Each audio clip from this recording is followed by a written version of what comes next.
Good morning class. तो आज का जो टॉपिक है मेरा एक रीजनिंग का टॉपिक होने वाला है डाइस, और बहुत ही ज़्यादा सिंपल टॉपिक होता है। जैसे अगर मैं डाइस की बात करूंगा कि डाइस मेरे पास में होता क्या है, तो इसको बहुत आसानी से आज मैं तुम्हें समझाऊंगा कि डाइस होता क्या है। जैसे जब हम छोटे थे तो बचपन में क्या है कि लूडो खेला करते थे। तो लूडो पे क्या है कि जैसे इस टाइप का तुमने देखा हुआ, एक मेरे पास में ऐसा एक लूडो में ये हुआ करता था तुम्हारे पास में डाइस, जिसको हम क्या करते थे, थ्रो करते थे। ये इसमें यहाँ पे जैसे डॉट हुआ करते थे, यहाँ पे 6 डॉट है, यहाँ पे 2 डॉट है, और यहाँ पे मेरे पास में 3 डॉट है। तो ऐसा एक स्ट्रक्चर तुम्हारे पास में होगा। तो इसी को हम क्या है कि डाइस बोलते हैं जब हम लूडो खेलते हैं। अब जैसे मैंने क्या किया, जब बचपन में हम लूडो खेला करते थे तो जैसे इसको फेंका करते थे इस तरीके से। हमारे पास में जैसे 3 नंबर आने वाला है, 6 नंबर आने वाला है, 2 नंबर आने वाला है, कोई भी इनमें से एक नंबर मेरे पास में आता था। लेकिन हमें इस डाइस की होता क्या है कि एक बार में मैक्सिमम जब मैंने कोई भी डाइस बनाया तो मुझे एक बार में 3 ही इसके सरफेस ऐसे होते हैं जो मैं देख पाता हूँ। एक मुझे ये वाला सरफेस देख पा रहा हूँ, एक में ये वाला सरफेस, और एक में ये वाला सरफेस। तो 3 ऐसे सरफेस होंगे मेरे पास में जिनको मैं आसानी से क्या है देख पाता हूँ। इसी को मैं डाइस बोलता हूँ। और इसी डाइस की क्या है कि अगर मैं किसी भी एग्जाम की बात करूँ, चाहे वो एसएससी का एग्जाम हो, ग्रुप डी का एग्जाम हो, या और भी कोई यूपीएससी की मैं बात करूँ, यूपी पीसीएस की बात करूँ, तो हर एग्जाम के अंदर इस डाइस से एक ना कोई क्वेश्चन तुम्हें देखने को मिलेगा ही मिलेगा। और इसका ऐसा क्वेश्चन आता है कि हमने क्वेश्चन देखा और क्वेश्चन देख के क्या है कि मैं आंसर बहुत आसानी से टिक कर सकता हूँ। तो आज इसका मैं पूरा डिटेल में बताऊंगा। मुश्किल से मुश्किल 30 से 40 मिनट की वीडियो होने वाली है। इस वीडियो के अंदर पूरा डाइस समझ में आ जाएगा। आज के बाद में कभी डाइस को दोबारा पढ़ने की नीड होगी नहीं। तो जैसे अगर मैंने डाइस की बात की, थोड़ा इसके बारे में जान लेते हैं। ज़्यादा इसके बारे में हमें डिटेल हिस्ट्री नहीं रीड करनी है, ये होता क्या है। जैसे मैंने बोला, तो मुझे एक तो जानना है ये 3D स्ट्रक्चर होता है। कैसा स्ट्रक्चर होता है ये? 3D स्ट्रक्चर होता है। और सेकंड मुझे इसके बारे में जानना है कि इसके पास में 6 सरफेस होते हैं। 6 सरफेस बोल सकता हूँ, हिंदी में मैं उनको पृष्ठ बोल देता हूँ। मैं 6 फेस बोल सकता हूँ। तो ये मेरे पास में एक 6 सरफेस होते हैं, इसके पास में क्या होगा, 6 फेस होंगे। तो जैसे मैंने एक तुम्हें डाइस का फिगर बना के दिखाता हूँ। ये मेरे पास में किस टाइप से क्वेश्चन में तुम्हें दिखेगा, ये है। ये मेरे पास में क्या है कि डाइस का फिगर मैंने बना दिया, और इस पर नंबर्स लिखे जाते हैं। जैसे यहाँ 2 मैंने लिखा, यहाँ 3 लिखा, यहाँ मैंने 4 लिखा। मैं डॉट भी राइट डाउन कर सकता हूँ, लेकिन now I have written the number. मैंने क्या किया, मैंने नंबर को राइट डाउन किया। ठीक है, तो यहाँ मेरे पास में 2 3 4। तो एक बार में मुझे कितनी इसकी जो सरफेस है विजिबल है, 3 सरफेस। एक ये वाली सरफेस विजिबल है, एक ये सरफेस विजिबल है, एक ये और एक ये, 3 सरफेस विजिबल है। 3D स्ट्रक्चर होता है। इसके पास में 6 फेस होती हैं। तो एक ये 3 है, इसके पीछे एक फेस होगा। ये 2 है, एक 2 के पीछे फेस होगा। एक 4 है, 4 के पीछे एक फेस होने वाला है। तो ऐसे करके क्या है कि इसकी 6 मेरे पास में फेस या 6 सरफेस होते हैं। अब इसमें जो क्वेश्चन की टाइप्स होती है, क्वेश्चन की मैं टाइप की बात करने वाला हूँ। तो इसकी जो क्वेश्चन की टाइप है वो क्या होती है, देखो भाई। क्वेश्चन की टाइप, तो इसमें 2 ही टाइप के क्वेश्चन आते हैं। जैसे अगर मैं टाइप 1 की बात करूंगा, तो टाइप फर्स्ट में मेरे पास में क्वेश्चन आने वाला है। जो फर्स्ट कंडीशन आती है, 1 सरफेस कॉमन। मेरे पास में आएगा 1 सरफेस कॉमन। अगर मैं सेकंड की बात करूंगा तो यहां मेरे पास में आ जाएगा 2 सरफेस कॉमन। और अगर मैं थर्ड की बात करूंगा तो मेरे पास में आ जाएगा नो सरफेस कॉमन। मेरे पास में कोई भी सतह समान नहीं है। तो मैं इनको बस, ये मेरे पास में एक तो ये वाली टाइप होती है 1 surface common, 2 surface common, no surface common. एक तो क्वेश्चन यहाँ से बनता है। और जो सेकंड टाइप अगर मेरे पास में जो क्वेश्चन होता है टाइप सेकंड वाला, तो वो मेरे पास में आता है expansion of dice. Expansion of dice मतलब एक तरीके से मैं बोलता हूं कि पासे का विस्तार करना। पासे का विस्तार करना, या folding the dice. Folding the dice. ठीक है, यहां से मेरे पास में क्वेश्चन बनते हैं। तो मैं 1 बाई 1 क्या करूंगा, पहले मैं समझूंगा ये 1 सरफेस कॉमन क्या चीज होती है, 2 सरफेस कॉमन मेरे पास में क्या चीज है। उसके बाद में फिर मैं समझाऊंगा कि नो सरफेस कॉमन मेरे पास में क्या होती है। मैं क्वेश्चन भी डिस्कस करूंगा कि अगर 1 सरफेस कॉमन का क्वेश्चन है तो वो किस तरीके से आएगा। अगर मेरे पास में 2 सरफेस कॉमन है उसका क्वेश्चन आएगा तो किस तरीके से पूछा जाएगा। नो सरफेस, अगर कोई भी सरफेस कॉमन नहीं है, उसका क्वेश्चन किस तरीके से पूछा जाएगा। और फिर मैं बात करूंगा जो एक्सपेंशन ऑफ डाइस है, वो किस तरीके से मुझे एक्सपेंशन करना है, किस तरीके से मुझे डाइस को एक तरीके से फोल्ड करके दिखाना है कि अगर एक्सपेंड करके ये चीज होगी तो जब मैं फोल्ड कर दूंगा तो किस टाइप का डाइस मेरे पास में फॉर्मेशन होगा। तो सब लोग इस फर्स्ट हेडिंग को डाल लेंगे। मेरे पास में क्या है, वन सरफेस कॉमन। तो मैं बात करने वाला हूं कि जो वन सरफेस कॉमन है वो होता क्या है डाइस के अंदर। देखो भाई, one surface common, one surface common का जो हिंदी में मीनिंग होता है वो होता है एक सतह समान होनी चाहिए। तो मैं वन सरफेस कॉमन की बात करूंगा, समझो भाई बहुत आसानी से क्या होता है वन सरफेस कॉमन।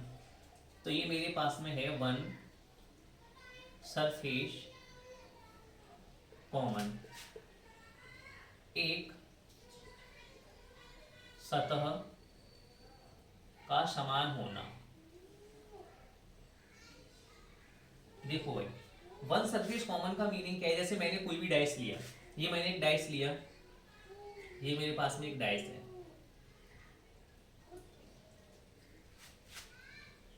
एक मैंने ये वाला फिगर लिया,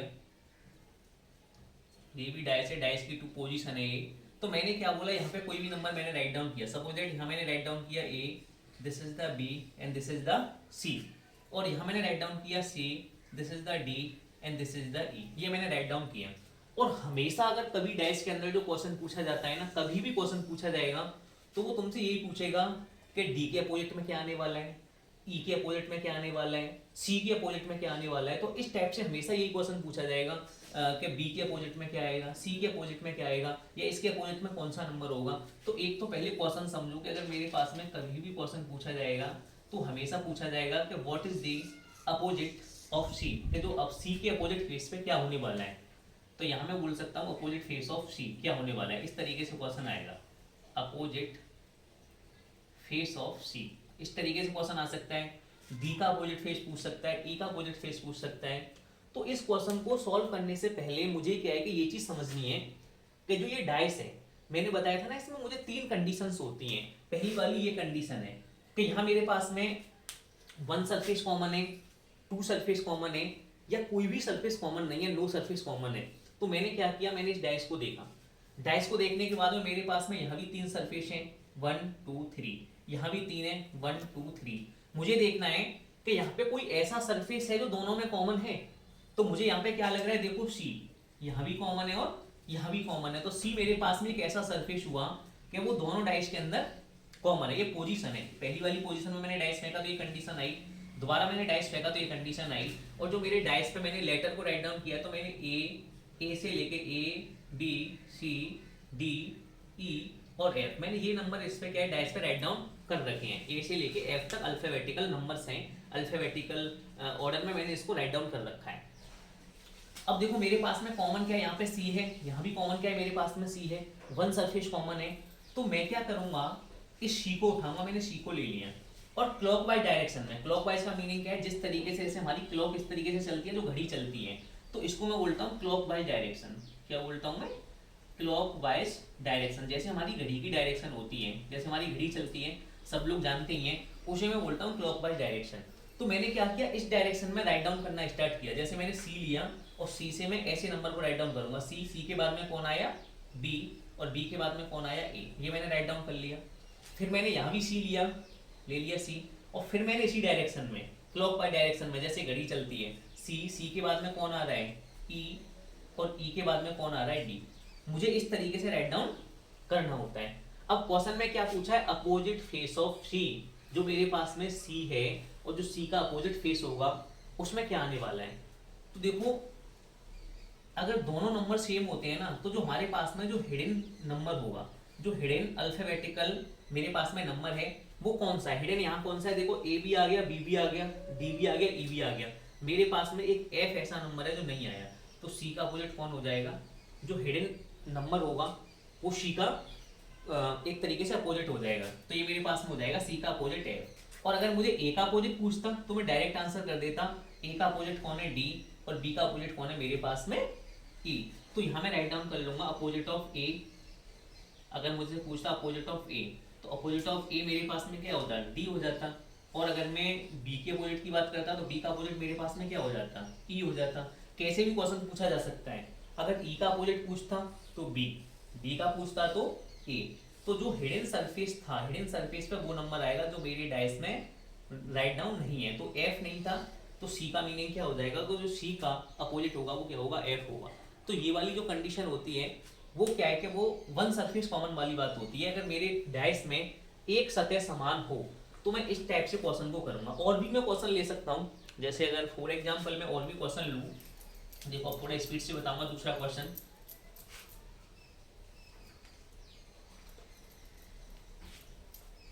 जैसे मैंने क्या किया कि जैसे अगर मेरे पास में कोई मैंने दूसरा क्वेश्चन लिया, ये मेरे पास में एक और क्वेश्चन मैं लेता हूँ, यहाँ मैंने लिखा 2, ये लिखा मैंने 4, ये लिखा मैंने 6, और एक मैंने ये वाला क्वेश्चन ले लिया, यहाँ मैंने लिख दिया 6, यहाँ मैंने लिख दिया 1 और यहाँ मैंने लिख दिया 3, और मुझे पूछा कि 3 के अपोजिट फेस पे क्या आने वाला है, what is the number opposite face of 3। Opposite बता दो मुझे 3 के अपोजिट में क्या आने वाला है, अपोजिट फेस ऑफ 3। तो देखो भाई वही सेम कंडीशन, मेरे पास में डाइस की पोजीशन आई, मुझे देखना है कि यहाँ पे मेरे पास में वन सरफेस कॉमन है या नहीं। मैं देखूंगा भाई यहाँ 2 था, यहाँ 4 था, यहाँ 6 था, यहाँ 6 था, यहाँ 3 था, यहाँ 1 था, तो मुझे दिख गया होगा मेरे पास में क्या कॉमन है, 6 कॉमन है। क्या कॉमन है, 6 कॉमन है। तो मैंने 6 से राइट डाउन मुझे करना है। जैसे मैंने सबसे पहले क्या लिखा 6, फिर मैं क्या लिखूंगा 2, फिर मैं क्या लिखूंगा 4, ये मैंने लिखा। उसके बाद में फिर मैंने ये वाला डाइस लिया सेकंड वाला, यहाँ से भी लिखा 6, फिर मैंने यहाँ से लिखा 1, 6 के बाद में क्या आ जाएगा, क्लॉकवाइज में चलूंगा 3, और फिर मेरे पास में क्या आ जाएगा 1 आ जाएगा। तो मैंने ये भी नंबर राइट डाउन कर लिए। अब मैंने बोला था कि जब मैं कोई भी डाइस को यहाँ पे मैंने पोजीशन उसकी दिखाई है तो इसके 6 सरफेस होते हैं, तो 1 से लेके 6 तक नंबर आएंगे, 1 2 3 4 5 एंड 6 तक नंबर आएंगे। तो मुझे पता है कि हिडन नंबर मेरे पास में कौन सा है। तो अगर मैं हिडन नंबर की बात करूंगा तो हिडन नंबर मेरे पास में कौन है 5, जो नंबर डाइस पे नहीं दिखाया गया कौन सा नंबर है 5। तो 6 का अपोजिट कौन हो जाएगा 5 हो जाएगा, 2 का अपोजिट डायरेक्ट में बोल दूंगा 3, 4 का अपोजिट मेरे पास में क्या हो जाएगा 1 हो जाएगा। तो ये तो थी भाई सिंपल क्वेश्चन है कि जब मेरे पास में कभी भी क्वेश्चन में ये पूछा जाए कि वन सरफेस कॉमन है तो मैं किस तरीके से बताऊंगा। तो ये वन सरफेस कॉमन की बात हुई। अब मैं देखो इससे आगे थोड़ा और चलता हूँ, बहुत ही ज़्यादा सिंपल टॉपिक है ये। इस जो ये टॉपिक है इसके क्वेश्चन मैं देख के लगा सकता हूँ, और हर एग्जाम के अंदर ये क्वेश्चन आता ही आता है। किसी भी एग्जाम को आप ले लेना, कभी भी किसी एग्जाम को देखना, आज के बाद में डाउट रहेगा नहीं। अब जैसे मेरे पास में क्या हुआ, मैंने सेकंड जो मैं लेता हूँ वो मेरे पास में है 2 सरफेस कॉमन, 2 सरफेस कॉमन, ये सबसे ज़्यादा सिंपल है 2 सरफेस कॉमन। इसमें क्या है कि 2 सतह समान होंगी, 2 सतह का समान होना। देखो भाई इसमें क्या होगा 2 सरफेस कॉमन में वही मैंने सेम डाइस लिया। जैसे मैंने क्या है यहाँ पे कोई डाइस लिया इस तरीके से, ये मेरे पास में डाइस है,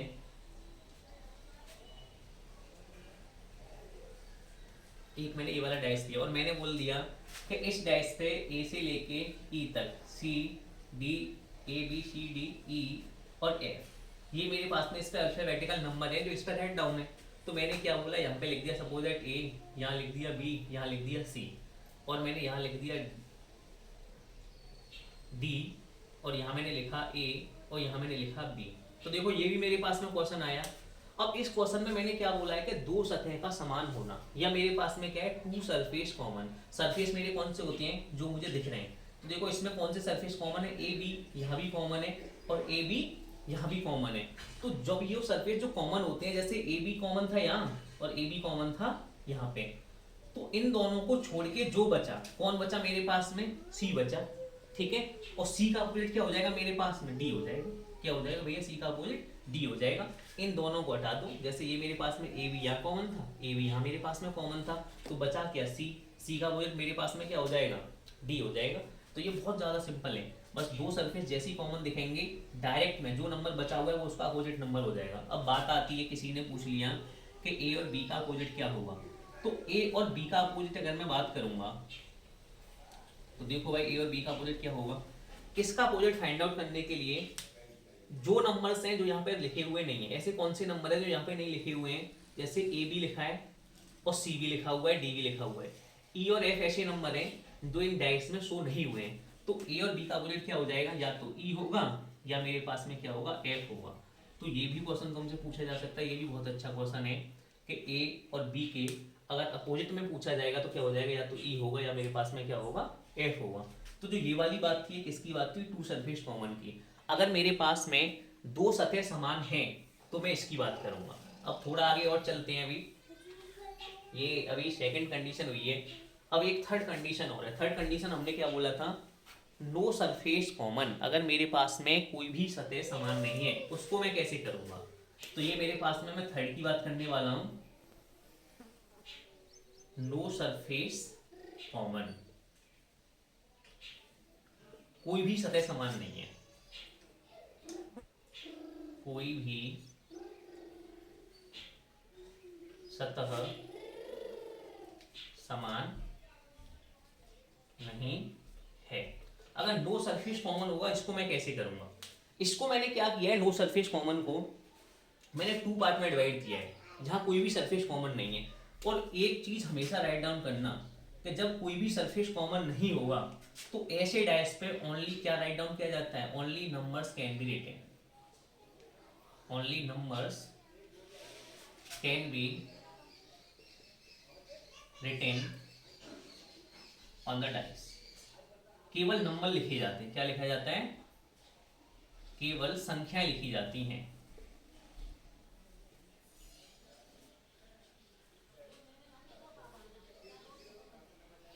ये मेरे पास में हो जाएगा नो सरफेस कॉमन। अब नो सरफेस कॉमन में क्या होता है, एक तो मेरे पास में आता है स्टैंडर्ड डाइस। कौन सा डाइस आता है, स्टैंडर्ड डाइस। स्टैंडर्ड डाइस को अगर मैं हिंदी में बोलूंगा तो स्टैंडर्ड डाइस का मेरे पास में होता है मानक पासा। क्या होता है मेरे पास में, मानक पासा। अब भाई स्टैंडर्ड डाइस को समझो, मैंने पहले ही बोल दिया कि नो सरफेस कॉमन है, ओनली नंबर्स लिखे जाएंगे इस पे। तो नो सरफेस कॉमन का मीनिंग भी समझ में आ गया होगा कि कोई भी सरफेस मेरे पास में कॉमन नहीं होगा। जब कोई सरफेस कॉमन नहीं है तो मेरे पास में ओनली क्या होगा, इस तरीके से एक सिंगल डाइस दिया होगा। इस तरीके से मैंने कोई भी डाइस लिया, ये मैंने एक डाइस ले लिया, ये वाला, ठीक है भाई। यहाँ मैंने लिखा 2, यहाँ मैंने लिखा 4 और यहाँ मैंने लिखा 6, ठीक है। और मैंने बोल दिया कि जो ये डाइस लिया है ना, यहाँ 1 से लेके 1 to 6 तक नंबर आएंगे। 1 to 6 तक नंबर आती है डाइस पे, ये बात हम जानते हैं। या तो डॉट की फॉर्म में होंगे, हम इसको नंबर की फॉर्म में राइट डाउन करना है। डॉट की फॉर्म में भी राइट डाउन कर सकते हैं, यहाँ पे 6 डॉट कर दें या 2 डॉट कर दें या 4 डॉट कर दें। तो मैंने क्या किया कि स्टैंडर्ड डाइस लिया। तो स्टैंडर्ड डाइस की पहले कंडीशन को समझते हैं। ये मेरे पास में एक स्टैंडर्ड डाइस है। कैसे स्टैंडर्ड डाइस है बताता हूँ मैं कैसे है। तो मैंने बोला स्टैंडर्ड डाइस का मीनिंग क्या होता है, हिंदी में मानक पासा बोलता हूँ। अब इसकी एक कंडीशन क्या होती है, पहली इसकी कंडीशन ये होती है कि जो इसकी दो पड़ोसी सतह होती हैं, एडजेसेंट सरफेस होती हैं, जैसे ये दोनों इसकी पड़ोसी सतह हैं, ये दोनों इसकी पड़ोसी सतह हैं, ये दोनों इसकी पड़ोसी सतह हैं। तो इनका जो सम होने वाला है, इनका जो योग होने वाला है, वो कभी भी साथ नहीं होगा। सम विल नेवर बी सेवन। कभी भी दो पड़ोसी सतहों का योग मेरे पास में साथ नहीं होगा। तो अगर ऐसा डाइस कभी भी तुम्हें देखने को मिलता है, सिंगल डाइस है और उसकी अगर मैं किन्हीं भी दो सतह का योग करता हूँ और वो साथ नहीं है, तो वो कौन सा डाइस होगा, स्टैंडर्ड डाइस होगा। अगर स्टैंडर्ड डाइस में मैं पूछूंगा कि 4 के अपोजिट कौन सा नंबर आने वाला है, 6 के अपोजिट कौन सा नंबर आने वाला है, 2 के अपोजिट कौन सा नंबर आने वाला है, तो मैं कैसे फाइंड आउट करूंगा। देखो भाई, पहले यहाँ मैं राइट डाउन कर लेता हूँ, 2 the sum of two adjacent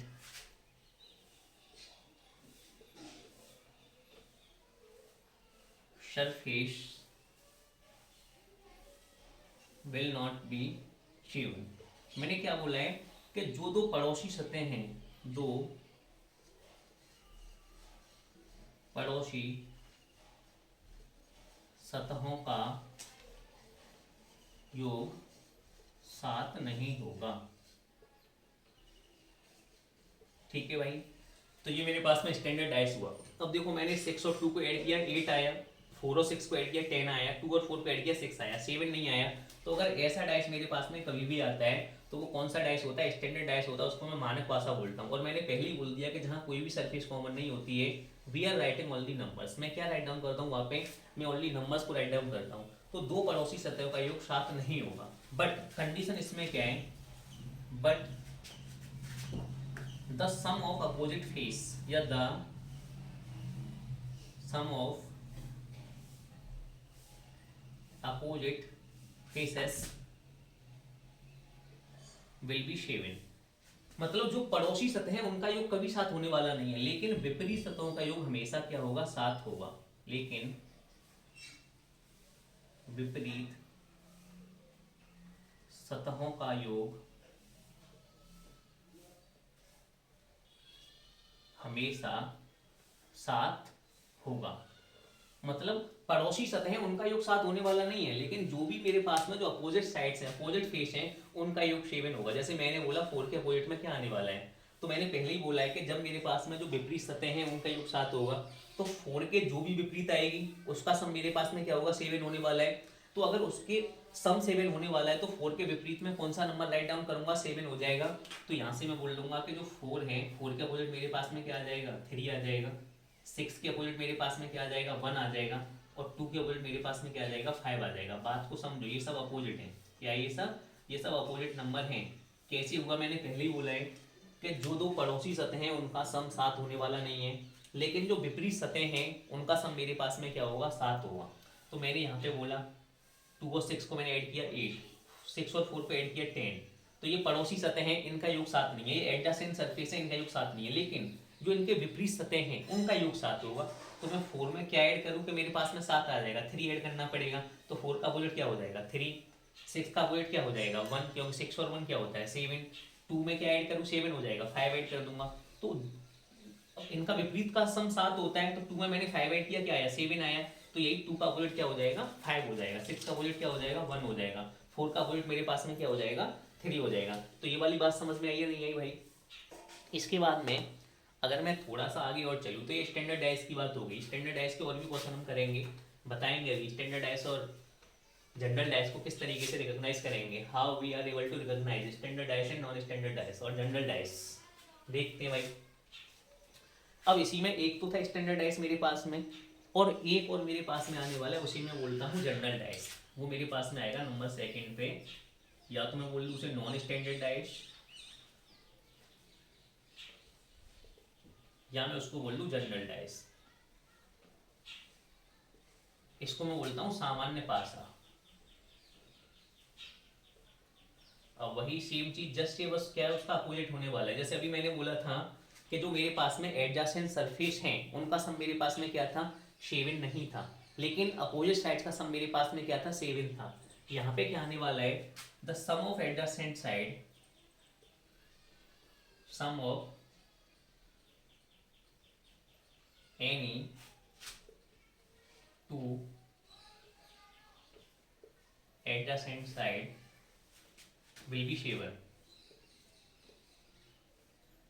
will be 7। यहां क्या होगा, किन्हीं दो पड़ोसी सतहों का योग 7 होगा। देखो भाई समझते हैं, जैसे मैंने कोई भी डाइस लिया इस तरीके से, और वो इस पर नंबर ही राइट डाउन किए जाते हैं। मैंने बार बार मैं बोल रहा हूँ नंबर्स, और 1 से लेके 6 तक ही नंबर आते हैं, क्योंकि 6 फेस होते हैं। तो मैंने क्या लिखा, यहाँ पे 3 लिखा, यहाँ पे 4 लिखा, यहाँ पे 2 लिखा। अब ये मेरे पास में डाइस आया, और एक डाइस अभी मैंने पहले बताया था। तो मैंने क्या बोला है कि अगर मैं जनरल डाइस की बात करता हूँ, अगर मैं नॉन स्टैंडर्ड डाइस की बात करता हूँ, तो नॉन स्टैंडर्ड डाइस में क्या होने वाला है कि जो किन्हीं भी कोई भी मैं 2 साइड लेता हूँ, जैसे ये और ये मेरे पास में क्या है, पड़ोसी सतह हैं, मैंने इनका सम किया, क्या आया मेरे पास में सम, इनका 7 आया। तो अगर इनका सम मेरे पास में 7 आया, तो इसका मीनिंग है कौन सा डाइस है, ये नॉन स्टैंडर्ड डाइस है, ये जनरल डाइस है।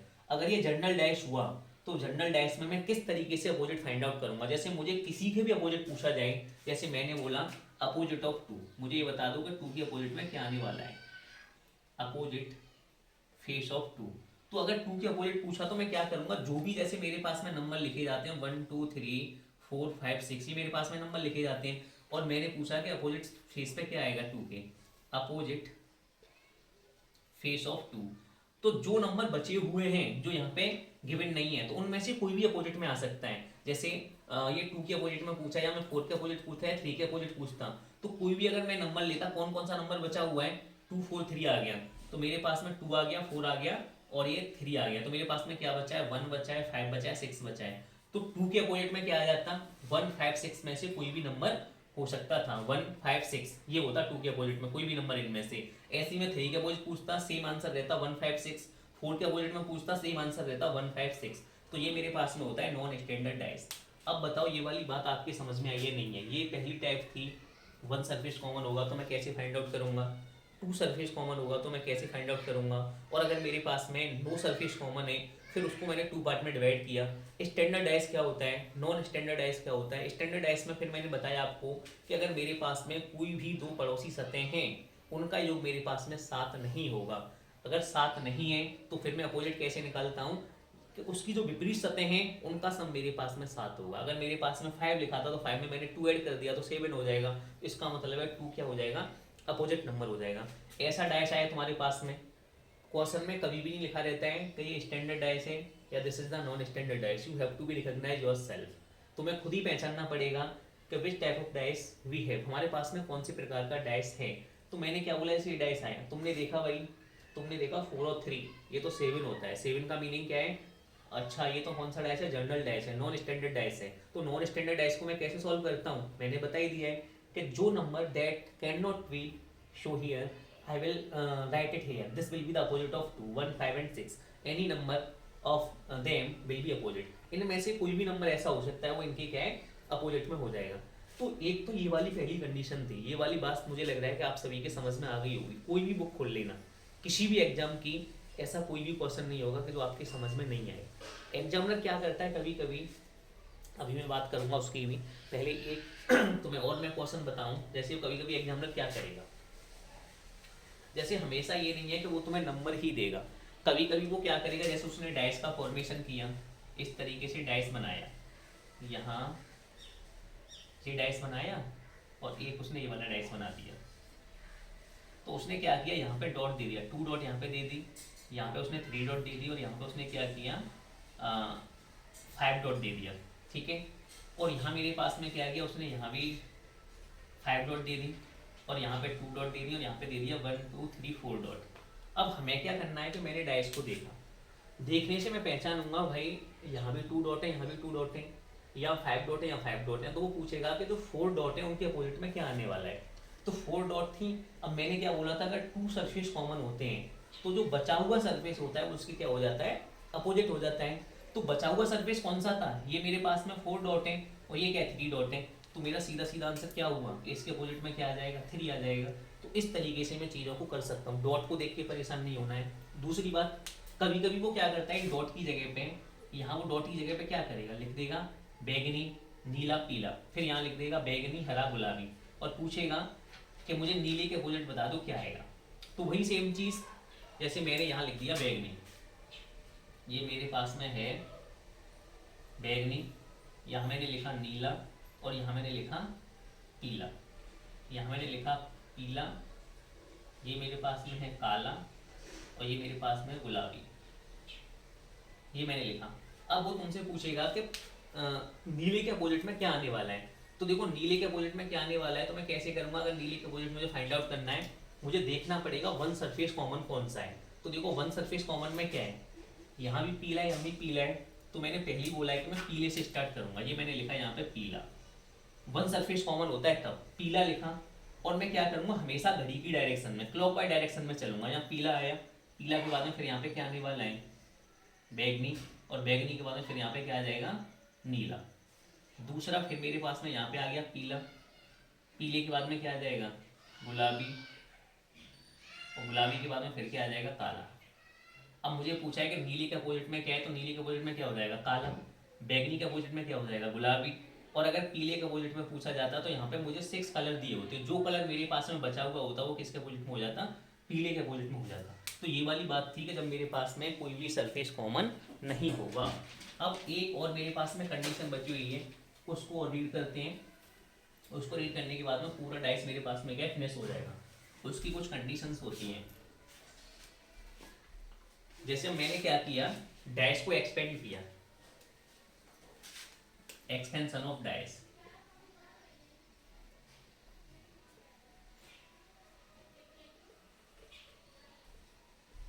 पासे का विस्तार करना हो और या फिर पास ए को फोल्ड करना हो, फोल्डिंग ऑफ डाइस। ठीक है, अब देखो भाई इन्हें कैसे करेंगे। इनमें क्या रहता है कि जैसे मैंने कोई भी डाइस लिया, एक मैं डाइस को मैंने क्या किया, डाइस को मैंने एक्सपेंड किया। तो जैसे मैंने एक कंडीशन लिखी, डाइस को मैंने एक्सपेंड किया इस तरीके से, क्योंकि उस पर 6 ही फेस होते हैं। तो मैंने क्या किया, ये मेरे पास में हो गई यहाँ, यहाँ मैंने लिखा 1 2 3 4 5 6, ये मेरे पास मैंने एक डाइस को एक्सपेंड कर दिया। अब डाइस को एक्सपेंड करने पे क्या हुआ कि इस तरीके से मेरे पास में मुझे दिखने लग गया 1 2 3 6 नंबर होते हैं। कोई मेरे पास में डाइस था और मैंने डाइस को इस तरीके से ओपन किया। अब ओपन करने के बाद में होता क्या है, वो पूछेगा कि जब मैं इसको, ये मैंने ओपन कर दिया, एक्सपेंड कर दिया इसको, जब मैं इसको फोल्ड करूंगा तो फोल्ड करने पे कौन सा डाइस मेरे पास में फॉर्म होगा, तो मैं उसको भी बताऊंगा कैसे आएगा वो। तो इसमें मुझे क्या करना होता है, जैसे कभी भी अगर तुम्हें फाइंड आउट करना है, जैसे वो तुमसे बोलेगा ऐसा डाइस आ गया और ऐसे डाइस में पूछा कि 4 के अपोजिट क्या है, 1 के अपोजिट क्या है, तो ऐसे क्वेश्चन में तुमसे वो 100% पूछेगा कि 1 के अपोजिट क्या होने वाला है, 2 के अपोजिट क्या होने वाला है, 4 के अपोजिट क्या होने वाला है। तो ऐसे क्वेश्चन में मैं क्या करता हूँ, जैसे ये 4 था, ये आउटसाइड वाले थे, तो 4 के अपोजिट में क्या हो जाएगा 5। ये 1 था तो 1 के अपोजिट में एक नंबर छोड़ दो, 1 के अपोजिट में क्या हो जाएगा 3, और ये 2 के अपोजिट में क्या हो जाएगा 6। तो इस तरीके से अगर मेरे पास में कोई भी डैश आएगा तो 4 के अपोजिट में हुआ 5, 1 के अपोजिट में हुआ 3 और 2 के अपोजिट में क्या हुआ 6 हुआ। जब मैंने डैश को एक्सपेंड किया, एक्सपेंड करने पे एक चीज मेरे समझ में आ गई कि जब कोई भी नंबर 4 के अपोजिट में हुआ, जैसे 4 के अपोजिट में 5 हुआ, जब कोई चीज किसी के अपोजिट है तो क्या कभी वो उसका पड़ोसी हो सकती है? नहीं होगी। अगर कोई चीज, जैसे मैंने बोला 1 के अपोजिट में क्या है 3 है, तो 1 का 3 कभी पड़ोसी नहीं होगा। ये बात बस तुम्हें कंठस्थ करनी है। You have to be remember when you are solving the question of dice. ये बात हमेशा ध्यान रखनी है कि कोई भी चीज, जैसे 4 है, 4 का अपोजिट क्या है 5 हुआ, तो ये कभी 5 का पड़ोसी नहीं हो सकता। तो जो चीज अपोजिट है वो हमेशा अपोजिट ही रहेगी, वो पड़ोसी कभी नहीं हो सकता है। इस बात में मुझे फोकस करना है। तो एक मैंने इस तरीके से मैं डाइस को एक्सपेंड कर सकता हूँ। डाइस में पूछेगा 2 का अपोजिट क्या है 6 हो जाएगा, 4 का अपोजिट क्या है 5 हो जाएगा, एक नंबर छोड़ देते हैं। और भी देखो मैं कई सारी कंडीशन तुम्हें बताता हूँ। एक मैंने, ये मेरे पास में कंडीशन है, ये भी मैंने डाइस को एक्सपेंड किया इस तरीके से। यहाँ भी 3 मैंने कट किए, ये मेरे पास में यहाँ मैंने लिखा 1 2 4 5 6 3। तो इनमें भी पूछ लेगा कि अपोजिट क्या है, तो मैं बस पहला नंबर लिया मैंने, एक को छोड़ा, ये 1 का अपोजिट हो जाएगा 4, 5 का अपोजिट क्या हो जाएगा 3, जो बचा हुआ है 4, 4 का 2 बचा हुआ है, 2 का अपोजिट क्या हो जाएगा मेरे पास में 6 हो जाएगा। तो ये भी मेरे पास में कंडीशन आ सकती है डैश को ओपन करने की। और भी बहुत सारी कंडीशन है, जैसे मैंने क्या किया, ये एक डैश ले लिया, यहाँ मैंने एक इस तरीके से लगा दिया, एक इस तरीके से लगा दिया, यहाँ लिखा 1 5, इनको मैंने 4 पार्ट में डिवाइड किया, 2 3 6 4, ये 5 है मेरे पास में। मैंने पूछा 1, तो आउटसाइड वाला 1 के अपोजिट क्या हो जाएगा 5, 2 के अपोजिट क्या होगा 6 और 3 के अपोजिट क्या हो जाएगा 4 हो जाएगा। और हमें पता है ना 2 का अपोजिट ना तो 1 होगा ना 2 का अपोजिट 3 होगा, क्योंकि ये तो इसके पड़ोसी हैं। तो 2 का अपोजिट कौन होगा मेरे पास में 6 होगा। ये वाली बात हमें ध्यान रखनी है। तो इस तरीके से क्या होगा, डाइस को फोल्डिंग करने के लिए आता है। मैं अभी एक क्वेश्चन लूंगा और उस क्वेश्चन के बेसिस पे बताऊंगा कि जब मेरे पास में कोई भी डाइस मैंने एक्सपेंड करके दे दिया और एक्सपेंड करने के बाद में जब मैं उसको फोल्ड करूंगा तो कौन सा मेरे पास में आंसर होने वाला है, देख के ही मैं कर देता हूँ। We don't need to write anything. देखो भाई मैं कैसे करूंगा, मैं एक क्वेश्चन लेता हूँ और फिर मैं क्वेश्चन को तुम्हें बताता हूँ। जैसे मेरे पास में एक मैं क्वेश्चन लेता हूँ सॉल्व करने के लिए, उस क्वेश्चन को फिर मैं तुम्हें बताता हूँ कि वो क्वेश्चन किस तरीके से मेरे पास में आने वाला है। अब ये मैंने क्या किया, एक क्वेश्चन मैंने राइट डाउन किया, ये वाला, ये मैंने डैश को किया है कि एक तरीके से एक्सपेंड करके दिया हुआ। ये मेरे पास में क्वेश्चन है, यहाँ पे लिखा हुआ है OKLTMU, ये मैंने डैश को एक्सपेंड कर दिया। मैं किसी भी तरीके से डैश को एक्सपेंड कर सकता हूँ। और ये मेरे पास में फिगर दिए हैं कि इनमें से जब मैं एक्सपेंड किया तो ये मेरे पास में आया, जब मैं इनको फोल्ड करूंगा तो फोल्ड करने पे इनमें से कौन सा आंसर मेरे पास में होगा। देख के आंसर लगाया जा सकता है। मैं कैसे आंसर को लगाऊंगा, मैंने एक चीज बताई थी कि हमेशा मुझे देखना होता है कि जैसे ये O था तो O के अपोजिट में क्या है मेरे पास में L है, T के अपोजिट में क्या है मेरे पास में U है, और K के अपोजिट में मेरे पास में क्या है M है। और ये बात मैं बार बार इसी बात पर फोकस कर रहा हूँ कि जो चीज मेरे पास में, जो नंबर्स अपोजिट हैं, they will never be the neighbours, वो कभी पड़ोसी नहीं हो सकते, कभी वो एडजेसेंट साइड पे नहीं आ सकते। अब तुम्हें पता है कि जब O का अपोजिट L है, जब O का अपोजिट L है तो तो क्या कभी ओ और एल मेरे पास में पास पास आ सकते हैं? नहीं आ सकते, तो इसका मतलब है ये वाला आंसर नहीं है। टी का अपोजिट यू है, टी का अपोजिट अगर यू है तो क्या टी और यू कभी पास पास आ सकते हैं? नहीं आ सकते, ये भी मेरे पास में गलत हो गया।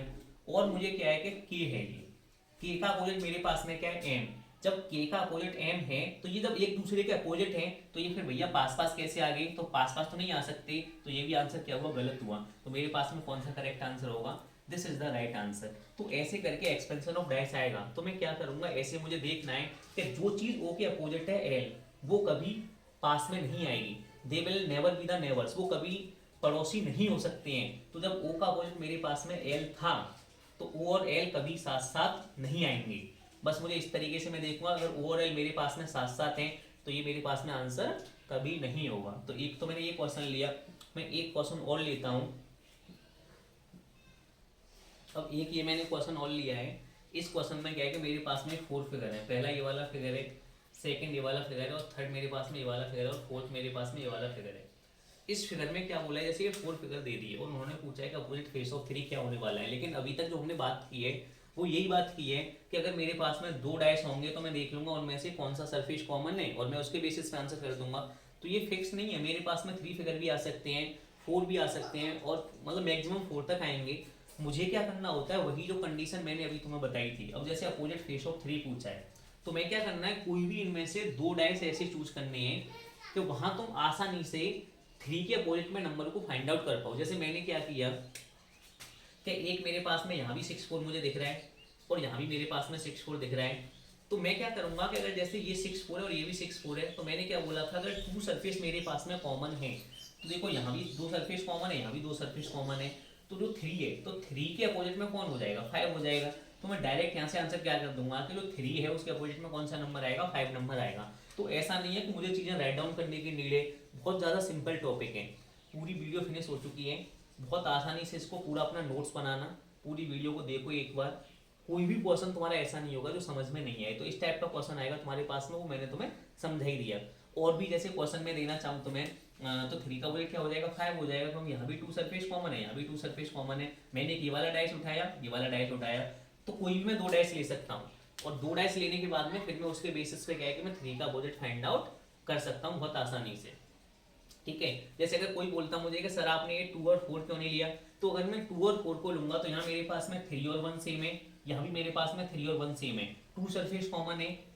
तो 4 का अपोजिट क्या हो जाएगा? 2 हो जाएगा। लेकिन मुझे 4 का अपोजिट क्वेश्चन में नहीं पूछा है, मुझे क्वेश्चन में पूछा है कि अपोजिट फेस ऑफ 3 क्या होने वाला है। तो 2 सरफेस आ सकते हैं, 2 डाइस आ सकते हैं, 3 डाइस आ सकते हैं। मैंने एक्सपेंशन ऑफ डाइस भी बता दिया किस तरीके से करेंगे। पूरी वीडियो को पूरी देखना, फिर लाइक शेयर एंड कमेंट भी करना किस तरीके की आपको वीडियो लगी है। Thank you.